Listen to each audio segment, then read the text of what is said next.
The recreation deck of the Andromeda station hummed with the usual cacophony of a dozen species trying to coexist in 200 cubic meters of recycled air.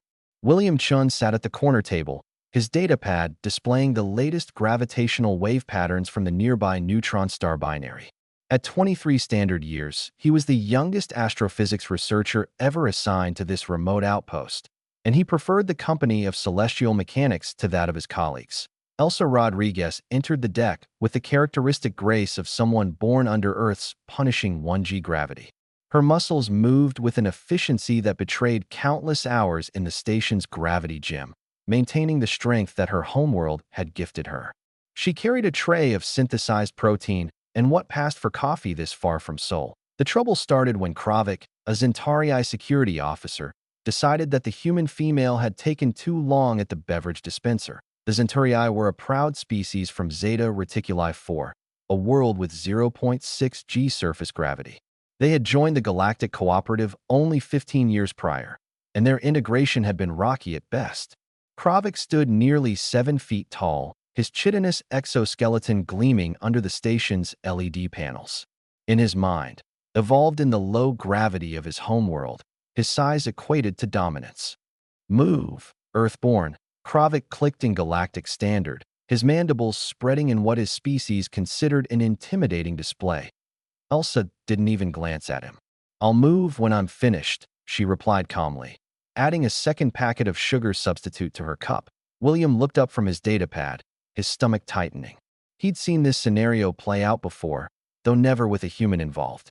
The Zentarii had a cultural blind spot regarding species hierarchy, and they consistently underestimated beings from high-gravity worlds. What happened next occurred in less than 2 seconds, though William's enhanced neural implant would later allow him to replay it in excruciating slow-motion detail. Kravik reached forward with his primary manipulation appendage and grabbed Elsa by the collar of her jumpsuit, intending to physically relocate her. His species did this regularly to the Vespids, the Quilline, and others from low-gravity environments. It was considered rude but not violent. He tried to pull Elsa's body, compressed by evolution under 10 meters per second squared of acceleration, didn't budge. Her center of gravity was lower than Kravik had calculated. Her muscle density was triple what he'd expected. Her bone structure was reinforced with calcium phosphate matrices that made his own chitinous frame seem delicate by comparison. For a fraction of a second, nothing happened. Kravik's neural system, and used to resistance, continued sending signals to pull harder. Then physics asserted itself with brutal efficiency. The Zentarii arm wasn't designed for sustained force against an immovable object. The leverage was all wrong. Kravik's shoulder joint, a ball-and-socket mechanism suspended in his exoskeleton, reached its stress tolerance. The carapace cracked with a sound like breaking ceramic. Elsa turned then, rotating on her heel with the kind of controlled movement that William recognized from martial arts training. She didn't strike Kravik. She simply moved, allowing momentum and geometry to do the work. Kravik's arm, still gripping her collar, folded at an angle that his biology had never intended. The secondary fracture traveled down the appendage like a fault line in tectonic plate. His mandibles spread wide in a shriek that translated across species barriers as pure agony. "You should have asked nicely," Elsa said, her voice as level as before. She carefully removed his manipulation appendage from her collar and lowered it gently to his side. "Medical emergency, recreation deck." She spoke clearly for the station AI. William stood frozen, his datapad forgotten. He'd studied the biomechanical specifications of dozens of species, but seeing the practical application of Earth's evolutionary pressure was something else entirely. Elsa hadn't used combat training or weapons. She'd simply existed in space that another being had tried to forcibly remove her from. The medical team arrived within 90 seconds, a Quilline physician and 2 Vespid assistants. They surrounded Kravik, who had collapsed to the deck plating, his respiratory spiracles gasping in rapid succession. "What happened?" the Quilline physician demanded, her translation matrix crackling with urgency. "He grabbed me," Elsa explained simply. "I didn't realize his physiology was so fragile."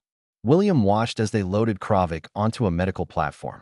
The damage assessment scrolled across the physician's tablet. "Compound fractures in 3 locations, structural compromise to the primary appendage, severe tissue trauma, and damage to the feeding apparatus from the stress response.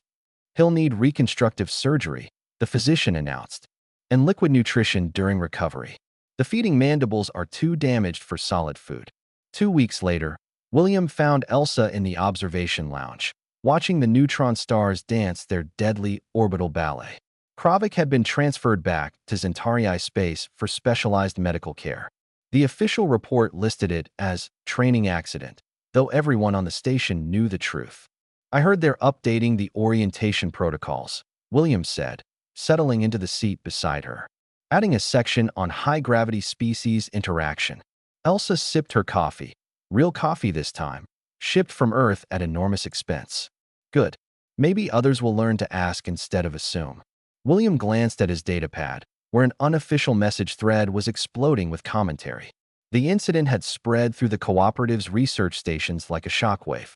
Humans from Earth, the message read, were not to be physically challenged without understanding the consequences. Do you feel bad?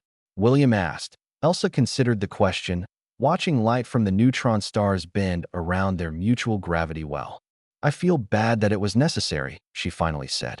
But humans learned millions of years ago that our world doesn't forgive weakness or carelessness. We adapted or died. Kravik learned the same lesson, just much faster. She set down her cup and smiled, an expression that William noticed didn't quite reach her eyes. Besides, he'll heal. And next time someone sees an Earthborn human, maybe they'll remember that evolution's greatest teacher is gravity, and Earth is a harsh school.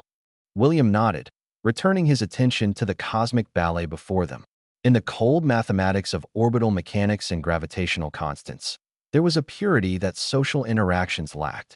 But he was beginning to understand that humans carried their own kind of mathematics, written not in equations, but in bone density, muscle fiber, and the quiet strength of surviving under Earth's relentless pull. Somewhere in the medical wing, Kravik was learning to drink his nutrients through a tube, contemplating the expensive lesson that size means nothing when physics chooses a side.